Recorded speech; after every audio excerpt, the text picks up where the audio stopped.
old tomatoes rotten right to the core from all the things passed down from old tomatoes covered before. I split the tomato down symmetrical lines, and what I find is toxic man makes me just wanna drive. I think that sums up the season. Cut.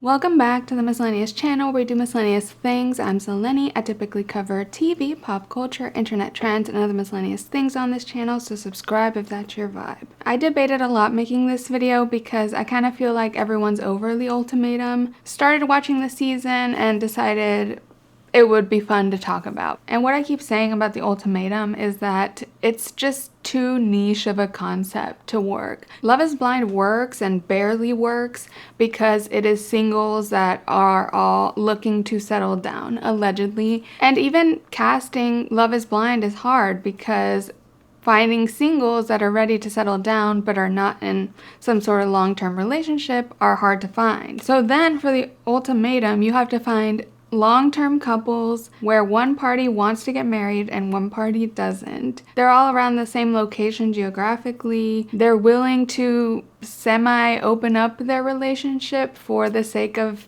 reality TV entertainment. They have to be hot and TV ready. So that makes it really difficult to cast anyone genuine because how many people are in that situation that meet all of that criteria? Like, just because this weird random Ultimatum situation worked for the Lachey's, literally the only people, doesn't mean it's able to be replicated with this many couples. And it kind of makes sense that this season 3, takes place in LA. All the couples are from LA, and you can tell because the girls are gorgeous. They are absolutely stunning, and the men are douchebags. So they very much fit the LA vibe. I imagine a lot of these people have agents. A lot of them look like models. Before I get into my couples, I do want to talk about a unique situation that happened. And this was the first thing I heard about the season that got me intrigued because I wanted to see what went down. Basically, 2 couples this season decided to ghost the whole production and experiment about 2 days into the trial marriages. So they were there for like the dating and the mingling, and then when it came time to choose a new partner, they chose a new partner, moved in together, and then dipped out after a day or so. And this left 2 people without a trial marriage partner right from the beginning.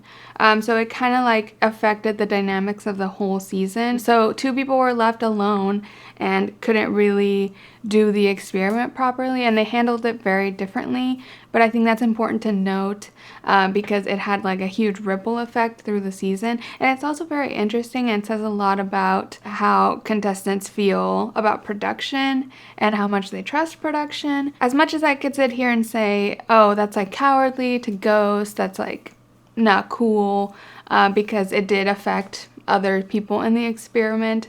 I also think if those people told production they were going to leave, they would face a lot of pushback, to put it nicely. And production is very persistent, very manipulative, really tries to get in people's heads. They will do anything to get people to do what they want. So it would have been really tricky for them to leave with production's blessing. I don't think that would have been possible. I don't know. I don't think it's great to ghost, and it's definitely not interesting as a viewer, but I can understand being in their shoes.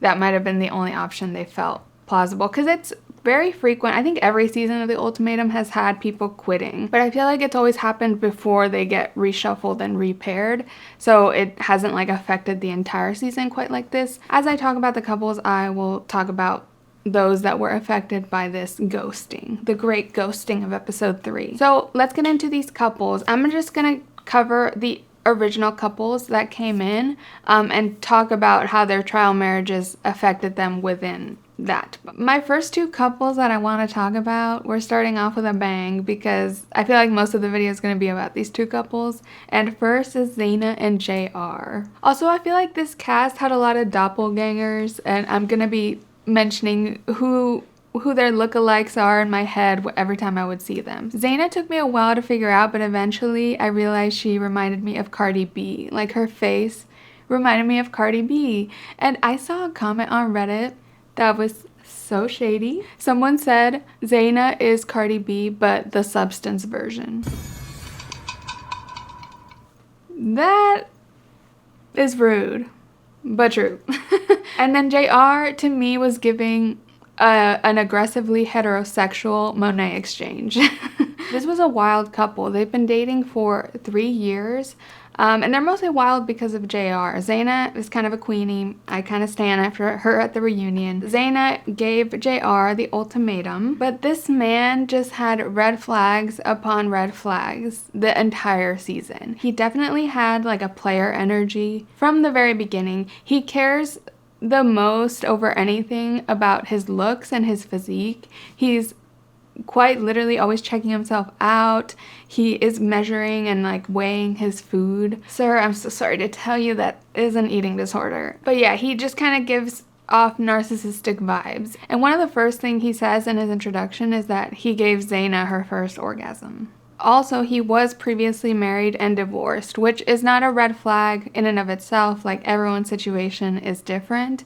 But when you accompany that with all the other red flags about JR, it was kind of making sense. The way he was so excited when they started mingling and dating, he was literally like, I'm single now, like taking the experiment a little too serious. This man was horny, and he was so obsessed with Sandy right when they first started talking. He connects with 2 women. He's super flirty, super sexual. Sandy and Aria, or as he refers to them, the white one and the mixed one. Like, the way he was talking to this other guy about the women, it absolutely felt like he was ordering from a menu. Like, should I have the oysters? I've never had oysters. Maybe I'll order that and try them for the first time, but gotta love the steak.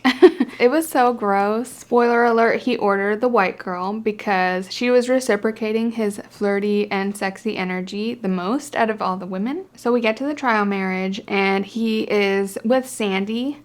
She is kind of a wild, fun party girl type. And the narrative for JR the whole season is that he is here for a hall pass. No way, this guy who had a whole horny moments compilation montage at the reunion. Literally the first time he talks to Sandy, he is saying to the camera, oh, I bet the sex would be so passionate with her. He's just taking the trial marriage with her so seriously. He's obsessed. He's literally like, we're married now. I guess that means we have to have sex. Hey, I don't make the rules. And they have all these like sexually charged moments. The man is always biting his lip at her, giving her looks and touching up on her, and she's reciprocating. She's a very flirty girl too, and she kind of gives the vibe of she's here for a good fun time. I don't think she's particularly obsessed with him. I feel like she's just excited about the experience and being on TV and like having fun. But I feel like JR is actually down bad for this girl, and it's bizarre because he came into this experiment with his girlfriend of 3 years, supposedly to reflect on whether he wants to marry her, and fully has put Zaina out of his mind in this trial marriage with Sandy. Through the reunion, they maintain they only kissed twice, which they showed in the show. They kissed 4 times. I was counting because I felt gaslit about them saying constantly we only kissed twice. And then they also had a massive amount of sexual tension, always giving sexual comments to each other and flirting and like going to the hot tub, him referencing sex directly quite a lot. And so it's bizarre that they are denying that they had any sex. He was obsessed and she seemed kind of down. And there's this rumor that comes up about JR being here for a hall pass. There's a point where all the guys get together and the girls get together, and JR confronts one of the guys saying, I heard you're spreading a rumor about me being here for a hall pass. And the other guy, Scotty, who's also toxic, but we'll get to him, he's like, no, I didn't. I never said that. Which at the time when that happened, I was literally like, JR, you're telling on yourself. Like, if anyone started this rumor, it's you with your words and actions constantly. And Scotty, the toxic guy he's accusing of starting the rumor, is Zaina's trial partner. And so Scotty gets super defensive and mad that he's being accused of making up this rumor, and he immediately starts blaming Zaina in his mind, and later takes it out on her. But then we all get vindicated at the reunion because they show footage in 4K of JR saying, "I'm just excited to be here for the hall pass." He said, "I'm here for the hall pass." And so that is put to rest. He is super pissed about getting exposed at the reunion. It's quite hilarious. Like, he has the audacity to be mad that they showed this horny compilations moments when he was being so forward with these other women, like telling Aria he could get her pregnant in the 3 weeks, and he was talking about like other seasons, and he's trying to be like the slutty ones from other seasons. So yeah, literally caught in 4K. The man is trash. And so on Zaina's end, she has a pretty decent first half of her trial marriage with Scotty, who is toxic. It's not as sexually charged. It is a bit like flirty, and they do seem to like really connect on some things, and she does seem like into Scotty. I don't know why. And Scotty is into her.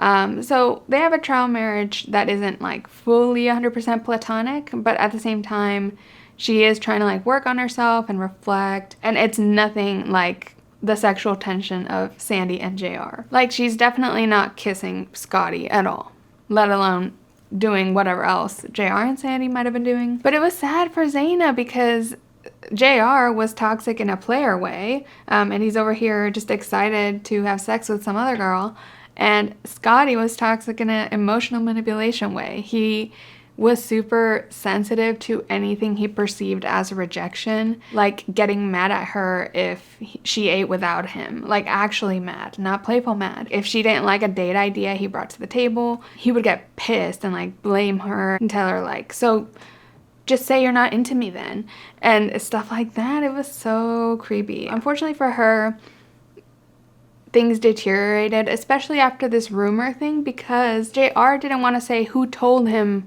who was spreading rumors about him.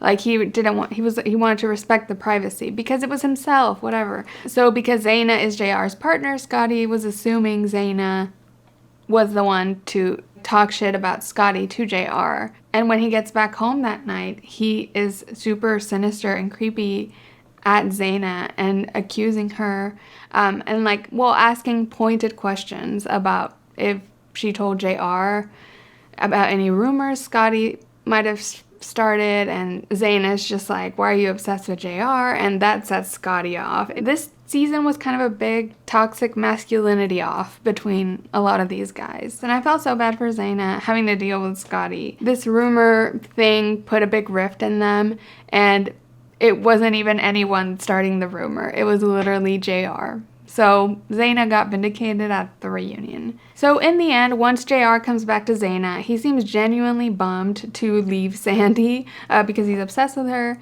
And in his trial marriage with Zaina, he is kind of checked out. At first, she's pretty mad that he kissed Sandy, but then she forgives him pretty quickly and then starts talking about falling in love again with him and feeling all these feelings and being so ready. And JR the whole time is just kind of like, same, I guess. Not really. He's just giving her none of that energy back. And it's just sad to see because she seems really oblivious and excited.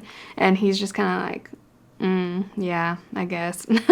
And he's trying to say some of the right things and be romantic and nice to her, but it just feels like he's trying to convince himself and failing miserably. And once Ultimatum Day comes, we see him meet up with Sandy first. It's very like, "So you want to leave together? JK, unless," with Sandy. And Sandy is not into him. Like, I maintained she was never that into him. And she's just like, "Of course we're not leaving together. Like, are you crazy? We have our own partners to like think about and deal with." And he just seems devastated. Like, this was the saddest I think he was the whole season. And Sandy's over here like, "Oops, I did it again, girl." Oops, I did it again to him. I think it's up for interpretation. I think some people think she was really into him as well. But I think she's just like a fun party girl here for the good vibes, and she's kind of a people pleaser too, so I just feel like she goes along with whatever's in front of her. But JR pretends to go along with it and be like, oh yeah, of course we're not leaving together, haha. Good one. Over here crying on the side. And then he goes to his actual girlfriend of 3 years for their final ultimatum moment, and he does not propose. He's like, I'm not ready, let's break up, bye. And so at the reunion, Zaina was the queen of the reunion. She did one of the cuttiest moves I've ever seen. And yes, cutty is the only word to describe it. And I have to censor it because then YouTube will demonetize me, but it rhymes with blunty. She had a QR code on her nail with receipts of her not starting the rumor.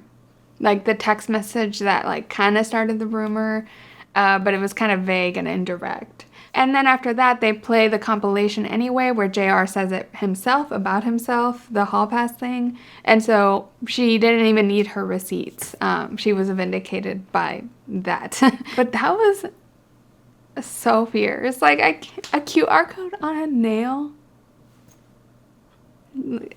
She's a queen for that. And I feel so bad for her because it feels like after they cut the cameras, she kind of tried still to date JR, and he played along with it because he's a tool and will just take whatever he can get. She like got him some really nice birthday presents, like a steak dinner, all these things, and he was receiving all those gifts, but also telling her like, but we're single, like we're not dating. Remember the experiment? And she was kind of trying to deny the experiment happened.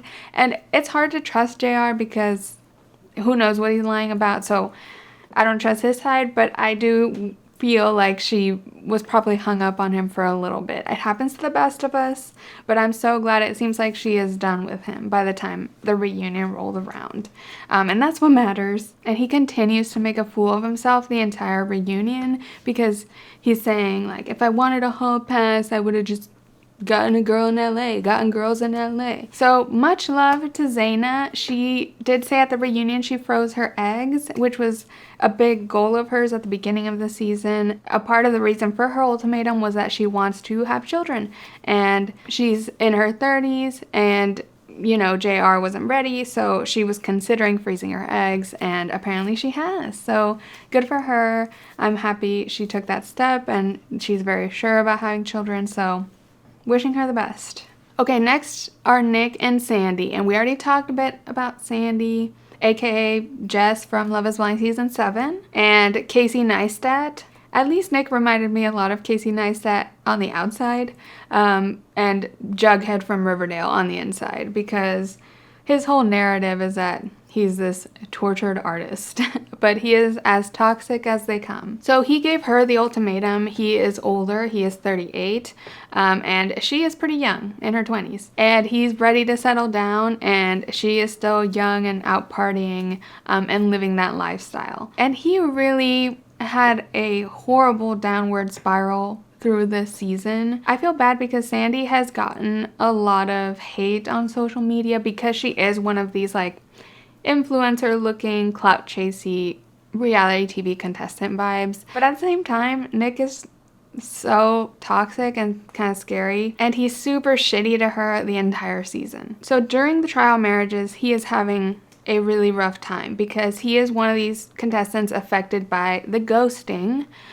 So his partner left in the middle of the night, and so he was left for 3 weeks alone, living underneath JR and Sandy, hearing little tidbits about that they kissed, seeing them around the apartment building, and absolutely losing his mind. And this was due to a lot of factors on top of, you know, being around his girlfriend in a fake but sexually charged relationship with this very threatening masculine man who is reveling in any opportunity to like poke at him. And also Nick was struggling with alcohol addiction and perhaps other mental health issues during this period. He discusses his battle with alcoholism at the reunion. So all these factors led to him being completely unhinged this whole time. He was constantly rage texting and calling Sandy, always trying to have contact.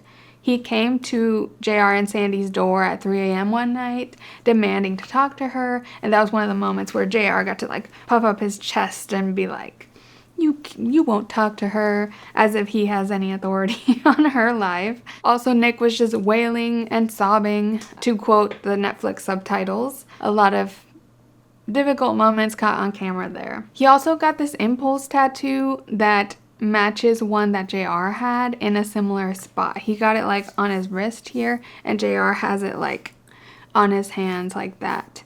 And it's some Latin phrase that men think makes them deep. It also seems like Nick had a big hand on driving away his trial marriage partner, the girl who ghosted Vanessa, because she and her partner come back at the reunion and kind of explain why she left the trial marriage and wanted to leave Nick. And she's come out on social media and said even more tea, because at the reunion she was kind of trying to be respectful and be like vague about what was happening with Nick, because it is pretty personal. I mean, it's like alcoholism.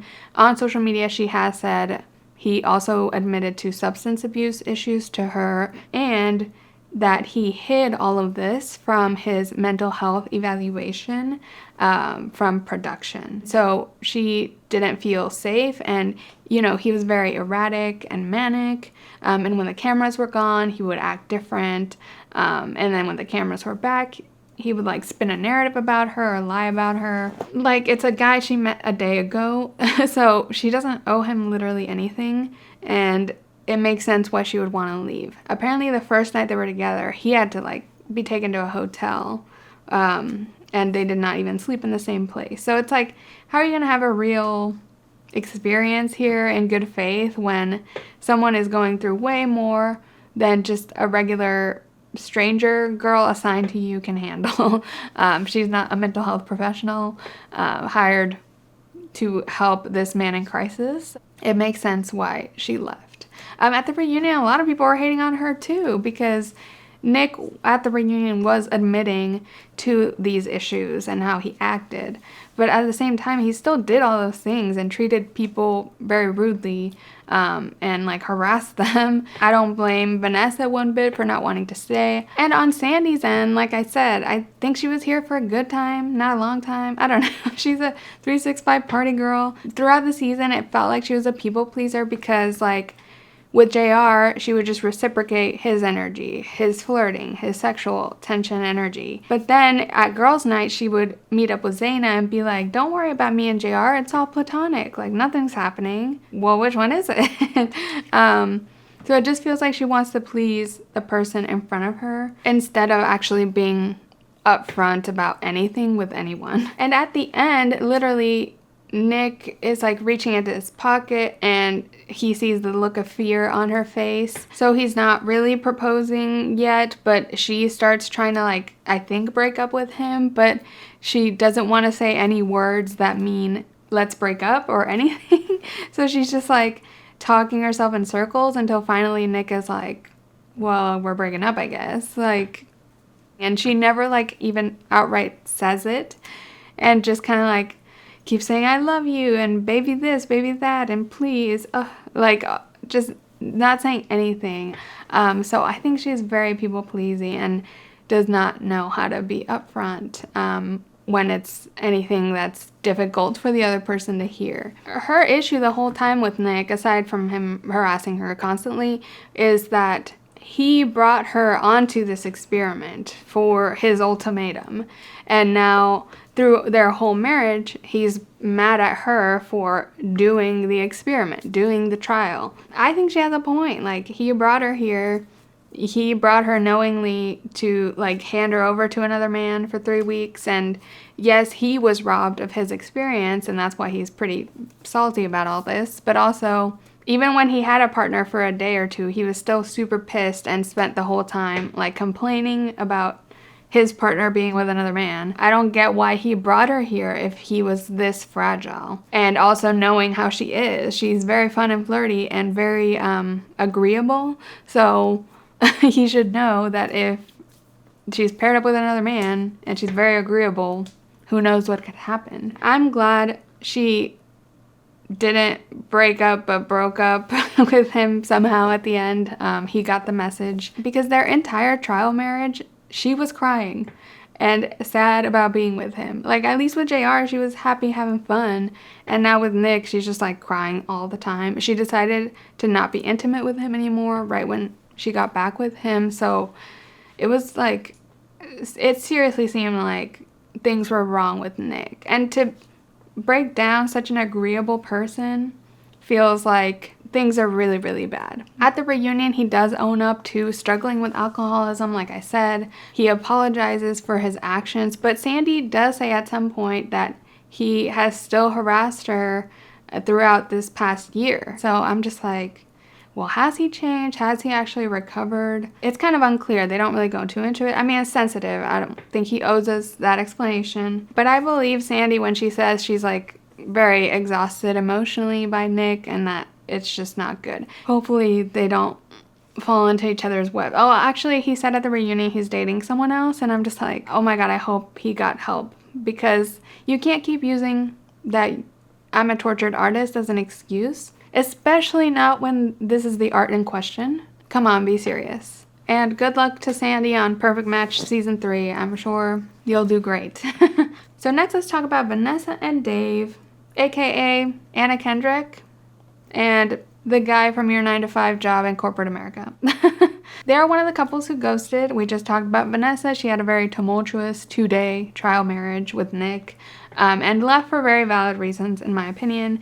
She has clarified on social media the other stuff about the substance abuse, confession, lying on his mental health evaluation. So a lot of very valid reasons to feel unsafe and uncomfortable, especially having to live with a stranger. And Dave and Vanessa, we didn't get much time with them. We saw them at dating week, where Vanessa actually was vibing a lot with Nick. They really connected. And then Dave, well, Dave at first was very optimistic seeing all the pretty girls in the room. And then once he started dating, realized he has no game.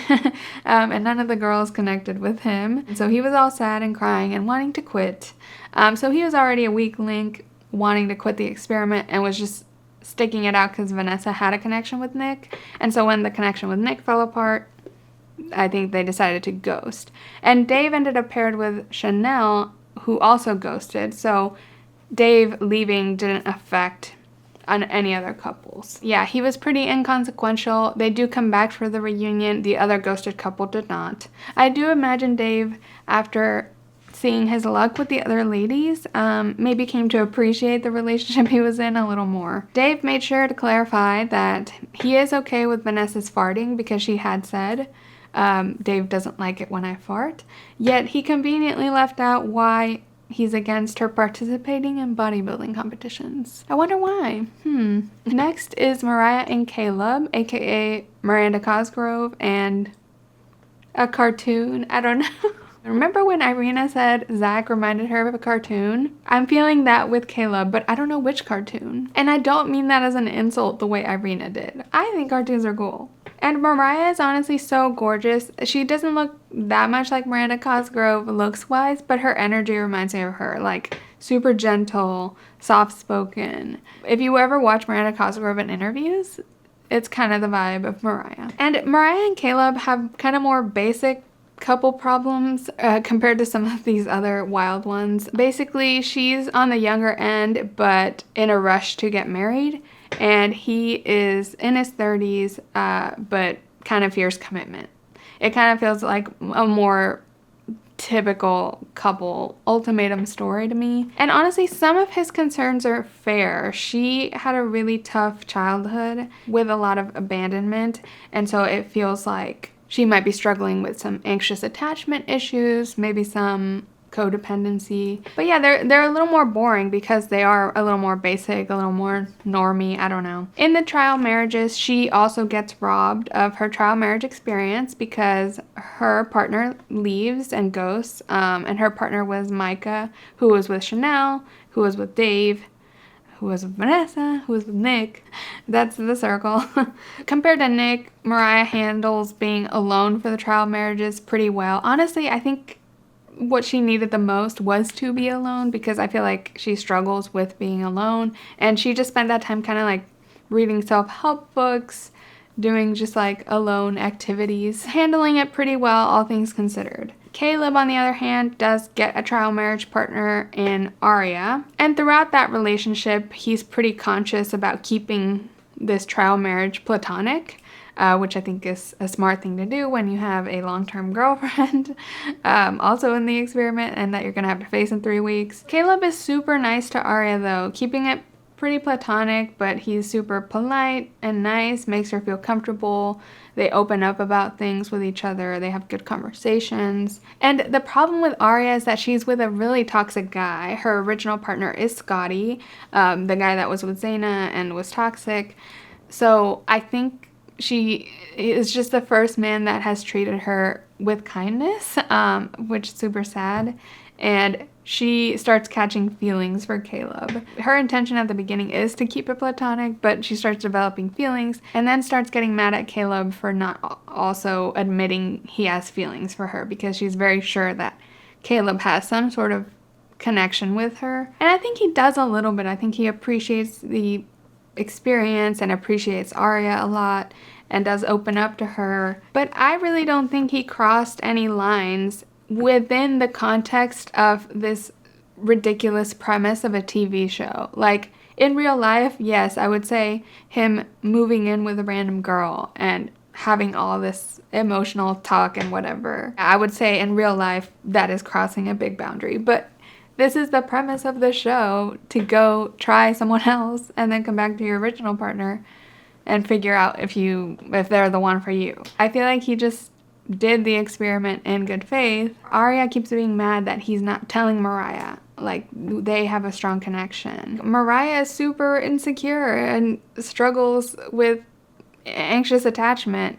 Caleb telling her anything about Aria and his connection with her would be very devastating to her, and I feel like he knows that. So it's like, if his intention is to marry Mariah potentially, I think he's trying to do what it takes to keep her the most happy. And yeah, eventually she'll watch the show. And I mean, at the reunion, they're still together. Oh, so on Ultimatum Day, he does end up proposing, and they're together, and Mariah is finally happy. It's like the first time she's like truly happy the whole season. At the reunion, they're still together, still engaged, and Mariah does say she was hurt watching it back and feels like Caleb wasn't totally upfront about how deep his connection with Aria was, and he apologizes and says he should have been more upfront, and that's kind of that. And Aria comes in like guns a-blazing, like, I'm gonna expose him. I have receipts that he liked my Instagram story. And I'm just like, is that a thing? Like, okay. Like, I'd be liking everyone's Instagram story. Like, that doesn't mean I'm trying to get with anybody. I think they're a fine couple, Mariah and Caleb. I don't think we know them that deep to like make opinions. I think during their trial marriage, he was kind of shutting down a lot and she was very emotional. So they were having a lot of deep conversations and kind of arguments too, about just like whether he wants marriage or not. They were boring. It makes sense for reality TV. Next we have Aria and Scotty, aka The Weeknd in The Idol, and Olivia Pope. I don't know why when I would see Aria, I kept thinking Olivia Pope, and then I was like, what show is that even from? I haven't even watched that show. Why do I know this character's name? It's a fictional character, played by Kerry Washington. And I believe it's Scandal, right? Am I crazy? I think it's Scandal. And yeah, Scotty is looking like, what's his name? Ted from The Idol. The creepy character The Weeknd played. I saw another comment on Reddit that said, Scotty is The Weeknd's dark-sided twin, The Weekday. Reddit cracks me up. That was a good one. Scotty and Aria have been dating 3 years, and he is the one who gave her the ultimatum. They are currently long distance. She's at the peak of her career. She doesn't want to sacrifice any of that by moving, and Scotty is ready to take that next step. Scotty was the guy I had already heard was toxic before I even started the season, because he did have this frame of him that's all sinister looking, circling around the Love is Blind fandom. It was a scary image. That was the second thing I heard about the season that I was like, I guess I should watch this. Mess. But it's kind of weird because when they're mingling and dating, for someone who gave the ultimatum, Scotty is pretty excited about getting to know other women. And he's pretty into Zaina really quick. Literally calling her wifey material day one. And while they're dating, he holds hands with Zaina, and Aria is in the same room, and Aria gets really upset with him. And then he starts yelling at her. Just from there, I could tell they did not have a healthy relationship and they should not be getting married. I mean, that's my thought with like every couple on this show, because who the fuck would go on this show with their partner? It's a ridiculous premise. Aria was mostly pretty emotional during that argument, but it felt like Scotty escalated pretty quickly to anger and yelling at her for being emotional. And that kind of seemed like his pattern. He would get mad at her for having emotions that were valid, berating her until she was sorry for having the emotion at all, which is a very toxic dynamic. Don't take a drink every time I say toxic in this video, please. So for their trial marriages, we already covered Aria's story basically, and that is that she was with Caleb and she was basically just shook that a man was treating her nicely, and she kind of fell for him a little bit, and then was kind of mad that he wasn't as strongly feeling for her. And then we also talked about Scotty, who was with Zaina, and how he was toxic with her and had this short temper. Like, he could not handle any semblance of a rejection. The turning point for them is when he's talking about date ideas, and he mentions like cryotherapy and hot ballooning, like going on a hot air balloon, I guess, whatever. And Zaina's just like, oh, I don't want to be cold and I don't like heights. And then he takes that as a personal attack. Gets really mad at her, really changes his tone really fast. It's pretty scary. Like, he always starts really passive aggressive and then just escalates into straight up anger. And Zaina was honestly pretty good at like talking him down or checking him and not letting him just like get away with it. Like, she wasn't like apologizing for anything because there's nothing to apologize for, literally. And then once the rumor thing happens, Scotty is pissed at Zaina for the rest of the time, and they never come back from that. And honestly, by the end of their trial marriage, they're very snappy with each other, very contentious. He can never let the rumor thing go, even though Zaina tells him a million times, like, I did not tell JR anything. And he just decides Zaina is a liar, and like later in a different conversation starts accusing her because she's on her phone at night. He's saying like, well, you must be telling JR things because you're on your phone at night, jumping to conclusions. So by the end of the trial marriage, she is happy to be getting away from him. And that's just 3 weeks. Like, poor Aria, who is in a long-term, over 2-year relationship with this man. Once he gets back with Aria, they're kind of very up and down. They have some moments where they're into each other, but he always kind of reverts to this kind of like passive aggressiveness that escalates to anger. And then if she's ever sad or emotional, he finds a way to like flip it on her. He's trying to like accuse her of just hating men and taking it out on him. He's very good at making himself the victim out of nothing happening. And then on ultimatum day, I was gagged because he proposed. And he even said that he regretted bringing her to the ultimatum. He basically love bombs her during this proposal. And then she is so shook. It's like all the things she's wanted to hear but hasn't heard from him before. And I thought she was going to say no. And then she says yes. And I was like, no, girl. Please stop the cameras. Stop the presses. Like, no. I was so glad to hear the updates at the reunion that she called off the engagement the next day. She was just swept up in the moment. And also, and Zaina says something about this, a guy like Scotty reacted with anger and yelling just from someone rejecting his date ideas or eating without him. Imagine saying no to him proposing and the reaction that would get from him. That is terrifying. So it makes a lot of sense why in the moment she wouldn't want to like humiliate him and reject him in this way that would make him like absolutely go off. But apparently they did keep trying to date, which I'm like, oh girl, no, like just she's such a beautiful, accomplished lady, like just get the hell out of there. She was trying to get him to go to therapy, but he wasn't willing to do that. And she also fell on some really hard times. Her grandma passed away and she had a miscarriage, which are very hard things. So I wish her the best. I'm so glad she's not with Scotty anymore. Yeah, she was calling out Caleb and trying to do a gotcha thing that did not work out. Whatever. I think people can move past that. I feel bad for her just thinking Caleb was in love with her because he was nice to her. That's the sad thing to me to think about, rather than being angry at her for like trying to come with receipts and like tear apart Mariah and Caleb, because Mariah and Caleb seem stable. I don't think this is getting in between their relationship, so I just hope the best for Aria.